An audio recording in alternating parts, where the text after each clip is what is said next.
Hey everybody, this is Al with El Rey Collection. Welcome back as I try to take on some more epic cardboard of another key La Máquina member, Adolfo Pedernera. Adolfo was just, one of these amazing players who wasn't just focused on scoring goals himself, but he was mostly known as a creator of goals. While he was a forward, I think we'd probably more classify him as an attacking midfielder. And he was kind of like the magic behind a lot of what happened at the with the Machina team.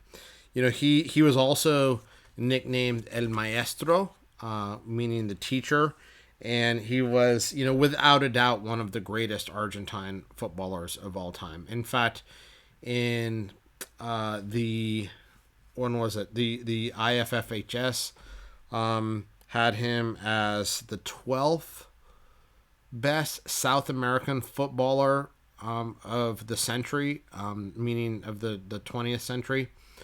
And if you think about the names there, all the amazing Brazilians, all the amazing Argentines, from Pele to Maradona to Garrincha to Zico to Socrates to just any number of great players, even that weren't from either Brazil or Argentina, all the original Uruguayan greats, and Elias Figueroa from Chile, and he's 12th overall.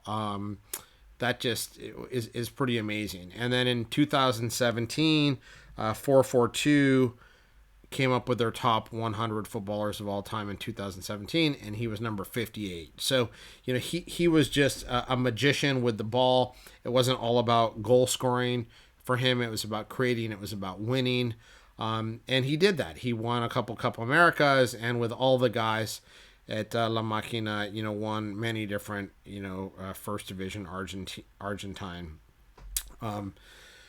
trophies. And unfortunately, him, like all the other guys as well, didn't get to participate in World Cups because of the world situation and the Argentine specific situation.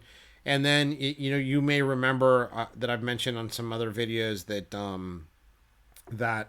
there was kind of a labor issue in the late 1940s in Argentina with related to soccer, which caused a number of key players to leave the country, and a lot of them ended up playing in Colombia. And Pedernera, together with Alfredo Di Stefano, went to Colombia and played with Millonarios, which was a great club.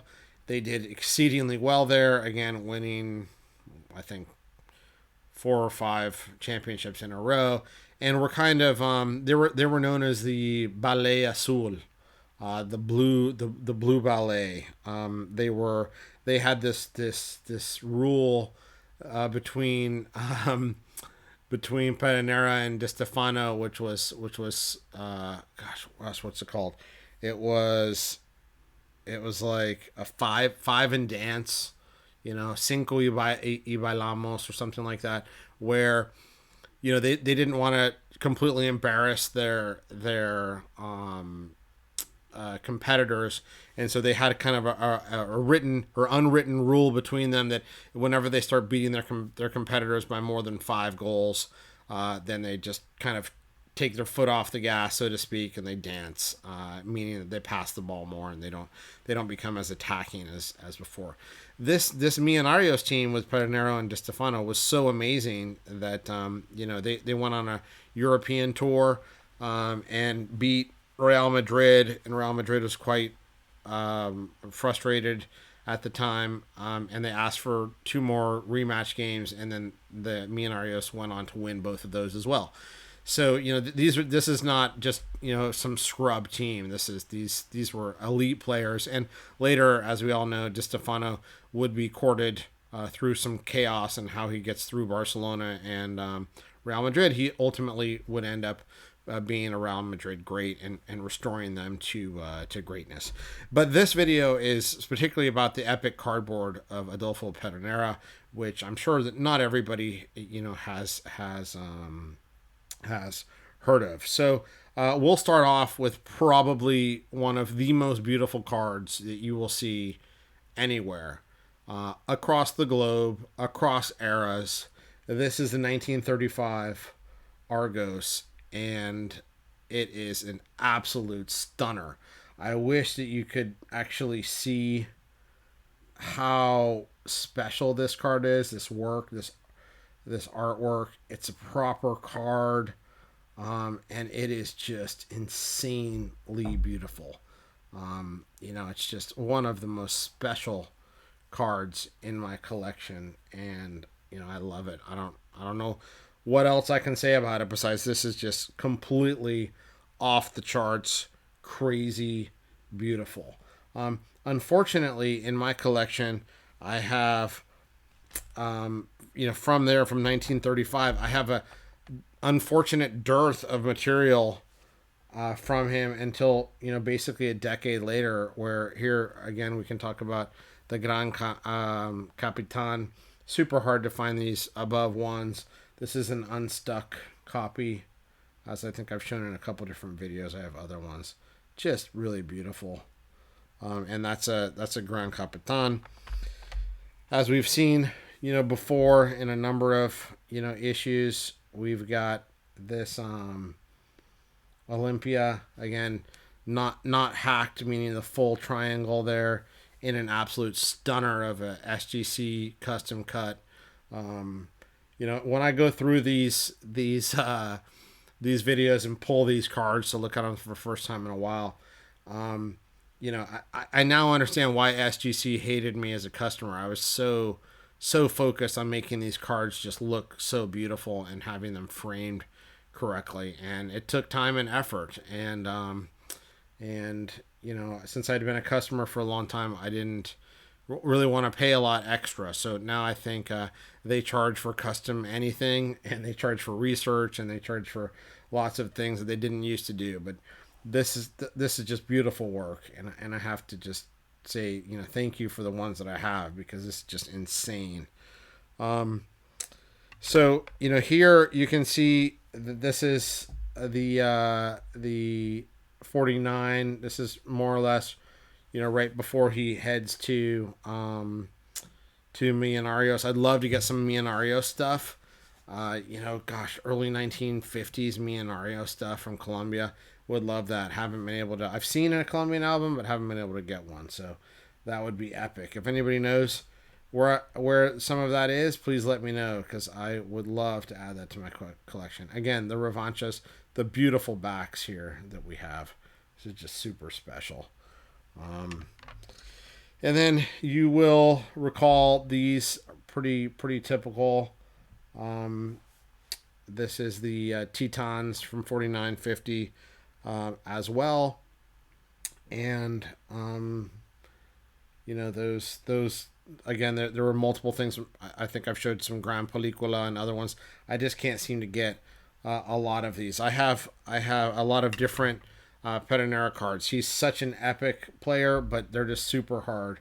Here's a 1960 Arquero. And this is really kind of where, in the end, he ends up being a coach, a pretty legendary coach. He actually is the first coach to take Colombia to qualify for the World Cup. He later actually coached even the Argentine national team, although he didn't have nearly as much success. I think he was the coach that didn't qualify for the 1970 World Cup. I could have that wrong, but he was a pretty legendary coach. He had all sorts of success at many different clubs, and he obviously was an epic player, an attacking midfielder or striker. Is probably the best way to think of it. He had in total he scored about 130, not even about exactly 131 goals for River Plate and 278 games. So it's basically a half a goal a game. Still, by today's standards, pretty good, especially when he was mostly focused on passing. And while he was at Millonarios for those 5 years, he tucked in another 33 in 80 games. And again, as with all the La Machina players, only made 20 plus appearances for the national team because they just didn't play that much. Although they did win a couple, he did win. He was on a couple of those Copa America teams that won, and he knocked out with 7 goals in those 21 games. So, epic player. Unfortunately, largely forgotten to time, but hopefully you've learned something today. He's on your list to go get, and we can resurrect some of the greatness of which was Adolfo Pedernera. Remember, 442 has him as the 58 greatest footballer of all time in the 2017 list. And IFFHS has him as the 12th best South American of the 20th century. So do some research into him, see if you like him. I think you should. Lots of crazy underlying stories here with this Di Stefano moving to Colombia. Great stuff. Hope you've really enjoyed the video. Please like it. Not a big ask, I don't think. Smash that like button. Please subscribe, and we'll keep the videos coming. Thanks so much, everybody.